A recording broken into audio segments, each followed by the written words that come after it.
Now, from Nebraska's trusted news source, this is Channel 8 News at 5.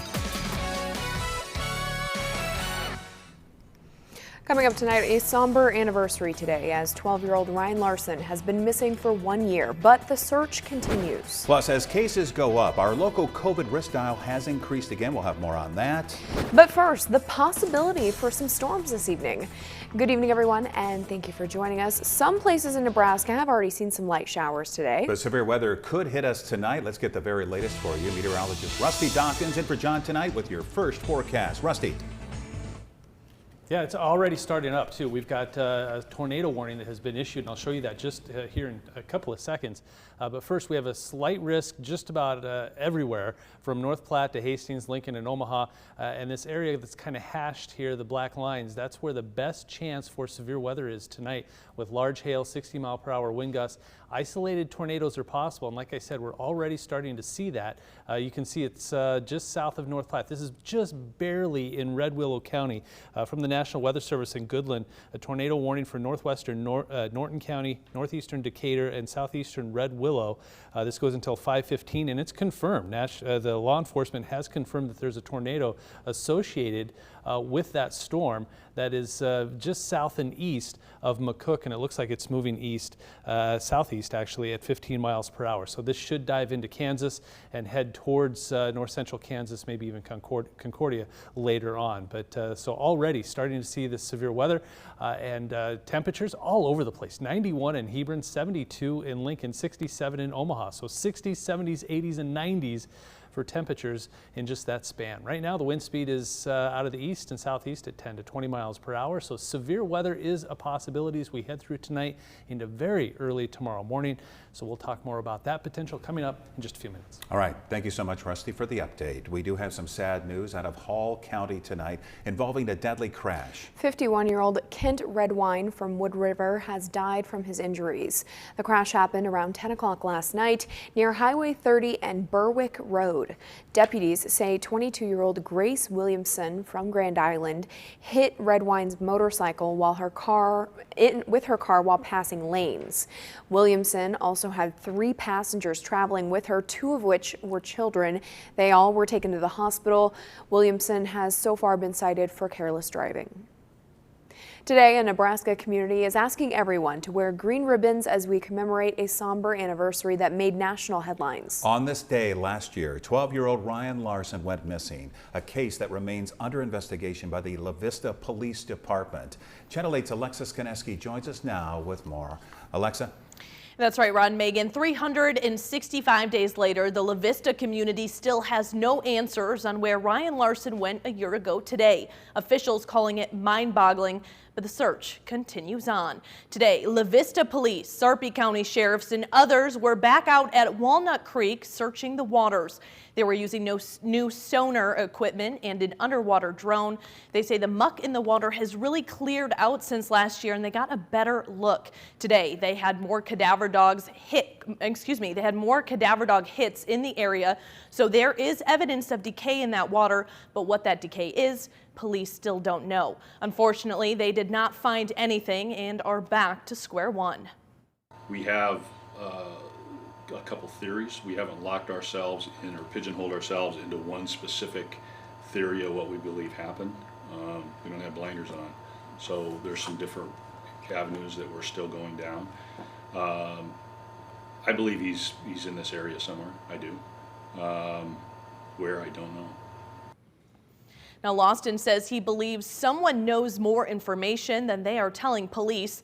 Moving forward, officials are waiting on subpoena requests, search warrants, and digital evidence. He says they need tips and they need help. He says this is one case even federal authorities are struggling with.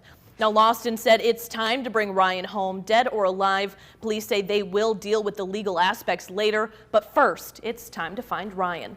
All right, Alexa, thank you for the update. On the local COVID front now, the risk dial has moved. For the second week in a row, it has increased as cases continue to rise throughout the county. The COVID-19 dial will be moving further into the yellow category from low yellow to mid yellow. Cases have increased for 6 consecutive weeks and are now up to nearly 400 cases last week. Now, it's important to point out we have not seen big increases in hospitalizations. And today I spoke with the mayor.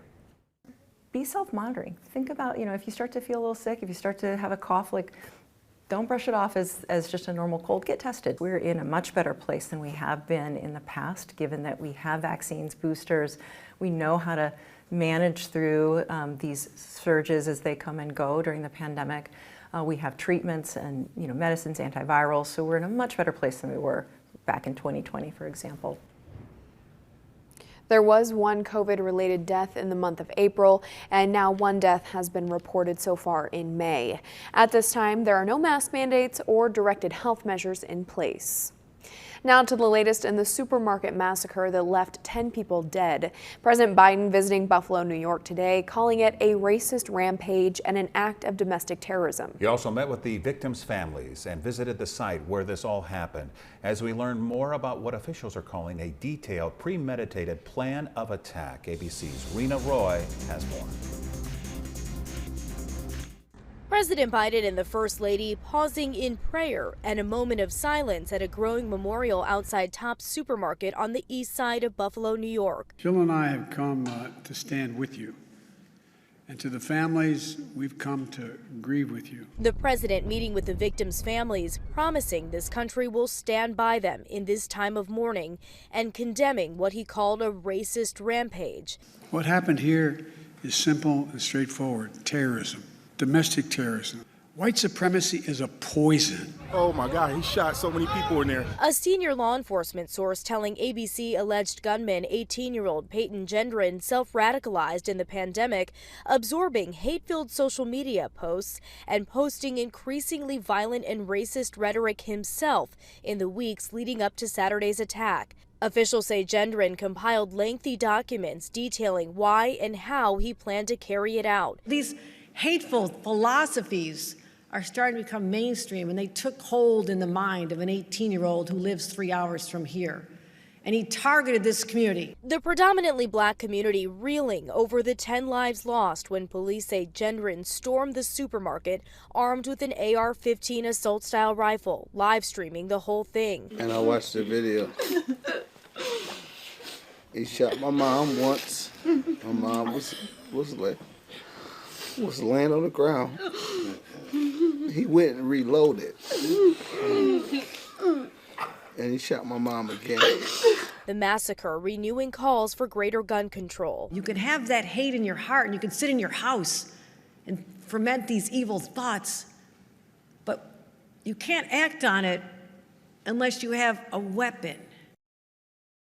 The president once again called for assault weapons to be taken off the streets and vowed to take action. Rena Roy, ABC News, Buffalo, New York. And now to that other mass shooting in America that the authorities also say was motivated by hate. This one targeting a Taiwanese congregation in a Southern California church. One person was killed and 5 others were injured. The suspect going before a judge. Today we formally filed 10 counts against the defendant. The first count is murder in the first degree. It has an enhancement of lying in wait. The sheriff says David Chow drove 4 hours with 2 loaded guns and bags of ammunition to carry out his attack. He then allegedly stormed into the church, chained the doors, scattered fire bombs, and began firing on dozens of people who were all over the age of 65. When Dr. Cheng came over to subdue the defendant, the round went off. That weapon appears to have jammed, which is what created the opportunity for them for the pastor to subdue him. I pushed him under the floor. So you hit him and then pushed him down onto the floor and his gun dropped. How quickly did people come to help you when you managed to get him down on the ground? Pretty soon. Chow faces multiple charges, including murder and attempted murder. The FBI is opening a federal hate crime investigation. The district attorney says more charges could come soon. Now back here at home, we continue to celebrate Bike to Work Week here in Lincoln. We wanted to show you another option of bicycle that may help you arrive to work without breaking a sweat. Channel 8's Ariana Martinez spoke with a bike shop that has become a destination here in the Midwest. Ariana? Yes, a destination for e-bikes, that is. I spoke with the manager over at Speedy Pete's here in Lincoln about their business journey so far. It all started after the owners had fun riding bikes on vacation. They then decided to sell a few out of their hardware store, quickly realizing this could be a business of its own. During the pandemic, they started selling more and decided to share a bigger space with the hardware store. They quickly outgrew that spot as well and have just opened a new standalone location a little over a month ago. We have customers all over, Lincoln, Omaha, of course, but we have customers all over the Midwest. Someone just drove in from Des Moines yesterday. We've had customers from Ohio and Wisconsin. Yeah, they come from a long ways away. E-bikes, some of them are pretty scarce at certain times of the year. Now, the city of Lincoln is also holding events throughout the week to promote bike safety, as well as a family-friendly bike parade on Friday evening. Tonight on the news at 6, hear from a customer who just purchased her e-bike this afternoon about how it's opening up opportunities for her and her husband. And I understand, Ariana, at 6 o'clock we get to see you riding one of those bikes. Oh. You might see a little bit of Ariana taking a stroll on an e-bike. Okay. Yes. Looking forward to it. Thank you so much, Ariana. Still ahead on the news tonight, for the first time in more than 50 years, UFOs are being discussed by our nation's leaders. That and the latest on storm chances for the evening after the break.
Very interesting story here. For the first time since the 1960s, the topic of UFOs is being discussed in a Capitol Hill hearing. A House Intelligence Subcommittee discussing the Pentagon's progress in investigating the origins and potential threats. ABC's Ike Ajachi is in Washington with more. It was moments like these, challenging the limits of physics, that raised potential security risks that were too big to ignore. My gosh. They're all going against the wind. The wind's 120 knots from the west. The military releasing this 2015 video 2 years ago showing naval pilots off the coast of California completely stunned. We were seeing them nearly every day that we were flying. Today, for the first time since the 1960s, members of the House Intelligence Subcommittee and top Pentagon officials discussing the topic of UFOs, now referred to as UAPs or unidentified aerial phenomenon. We are committed to a focused effort to determine their origins. In 2004, the Pentagon acknowledged tracking more than 140 reports of UAPs. But today, Deputy Director for Naval Intelligence Scott Bray says efforts to encourage pilots to report mysterious encounters has swelled the number they're investigating to approximately 400. Last year, a government report found a definitive explanation for only one of the encounters. Bray says one video was a distortion stemming from light passing through night vision goggles. As for a second video showing a shiny spherical object, I do not have an explanation for what this specific object is. Bray confirmed that the military has never fired missiles at a UFO or recovered any non-terrestrial wreckage. Still, the Pentagon says it's determined to remove the stigma associated with reporting sightings. The inability to understand objects in our sensitive operating areas is tantamount to an intelligence failure. Unidentified aerial phenomena are a potential national security threat. Now, Navy and Air Force crews have step-by-step procedures for reporting on UAPs right in their cockpit. Ike Ajachi, ABC News, Washington. Now, your Storm Alert Team Forecast from Nebraska's trusted news source. A lot going on out there already, and it's likely going to get worse as we head through the evening. Now, we already had a lot of activity roll through the eastern half of the state, so that muddled the waters up a lot. I mean, it's just a mess out there if you look at the atmosphere, but storms are still trying to get going. We've got a line here from about Beatrice south and west into north central Kansas and Concordia. Then another one that this had a severe thunderstorm, or had a tornado warning associated with it just southeast of McCook. So those are the two areas we're watching, and it will eventually expand. This has already started expanding a little to the north and east. This is expanding a little bit, a few scattered showers and thunderstorms, but this mess right here, it was an overachiever, and models did not pick up on that yesterday or early this morning. So what's going to happen next? I'll walk you through it. But first I want to show you this storm right here. It did have a tornado warning associated with it, confirmed even. There were lots of observations of that tornado. This is headed towards Norton, south of Highway 34. This is kind of losing a little bit of strength, so we'll see what happens there. Then off to the south from about Nebraska City, just west of Nemaha here. This is a line of storms, non-severe, but still some heavy rain possible as you go down Highway 77 towards Marysville and Belleville. This is all mainly in Kansas right now, but it's trying to scooch its way up into Gage County and will eventually do so. So what we have here is a big area of a slight risk from Omaha all the way up to Fremont, Lincoln, Hastings, North Platte, down towards the very southwestern corner of the state. Now, the best chance for severe weather is this area, these black lines, this hatched line here. That's most likely to see the strongest of storms later on tonight. Large hail, 60-mile-per-hour wind gusts, and isolated tornadoes already seen that happen, and that's not even in the hatched area. That's off to the south and west. So there's a pretty good chance we're going to see some severe weather tonight. So we've got the camera, the Groundworks camera, pointed to the west, and we'll keep an eye on things. But notice things are cloudy. Like I said, those storms from earlier today really messed with things. It's like taking a whole bunch of rocks and throwing it into a really shallow pool, and all the ripples happen, and trying to figure out which one is going to be severe. Temperatures all over the place too. 60s and 70s to the east, 80s and 90s for everybody else. And that's really in just our backyard. 67 Omaha. It cooled down to 89 in Hebron. It was 91 just a little bit ago. There is some fuel out there, not a high dew point, but 50s and 60s for your dew point. The wind is a little 10 to 20, maybe 25 miles per hour out of the south and east. So everything's there for the potential for severe weather. We just need to kind of watch what's going to happen now as these storms evolve. You got 1, 2, 3 pockets of storms. I think this one will likely be what we have to deal with. So Stormcast playing this out pretty good. There's that pocket of storms by 6 p.m. This spreads to the north. This is 7 p.m. and then I think as we get into 8 p.m., 9 p.m. storms really start to spread, and then that's when everything just kind of goes kaboom here. By 10 p.m., scattered showers and thunderstorms could be strong to severe. This eventually makes its way to the east by midnight, 1 o'clock in the morning, and I think by 2 or 3 o'clock in the morning it's done. And then we're just left with some cloud cover early in the morning and eventually some sunshine on Wednesday. So we just got to get past this, and then it'll be a pretty nice day tomorrow. How much rain really depends on where those thunderstorms wind up, anywhere from 1/4 to 3/4 of an inch, but you could see this swath of 1 to 2 inches of rain possible. So again, that severe weather threat, mainly for southeastern Nebraska, the best chance for large hail, damaging wind, and isolated tornadoes. I think the wind potential is the highest, then hail. Tornadoes obviously going to be a problem, then flooding. Tonight, right around 60, highs tomorrow, upper 70s to around 80 degrees. So tonight, storms likely, some severe potential, 79 degrees on Wednesday, clouds early.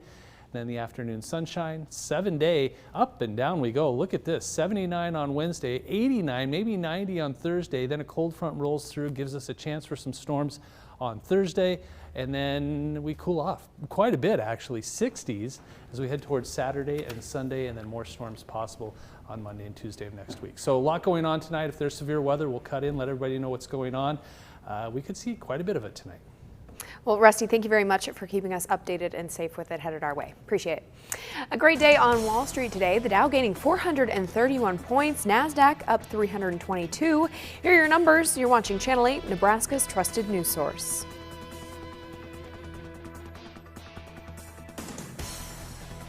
Tonight.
Well, Sunday night we were all treated with a lunar eclipse, and a local photographer really made the most of it. Yeah, I mean, take a look at this shot. This had to take some work to make this perfect.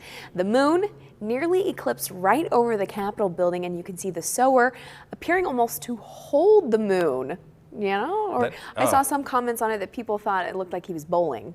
Right, so, right. You know, he's got it right there, an awful big bowling ball. But the photo comes from D.E. Grabenstein Photography, and what an incredible shot. It's just beautiful. We were reading some of the information on this. It took him a few hours, you know, placement and just waiting for everything to be in the right position at the right time to get that shot. So we just wanted to share that with you if you haven't seen it already on social media. Rusty, I know all three of us, we were all out watching it Sunday night. I know you get a bang out of that, don't you?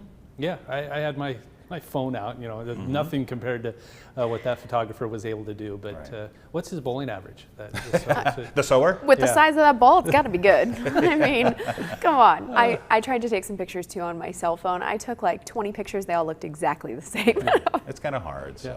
All right, let's get a recap of the weather. What could happen tonight? Strong storms going to be a possibility as we head through tonight into the overnight. We've got storms already firing up. That line, I think, over by McCook is going to expand northeast towards Hastings, and that's probably going to be our severe weather potential tonight. There's another line moving just in southeastern Nebraska, southeast of Lincoln.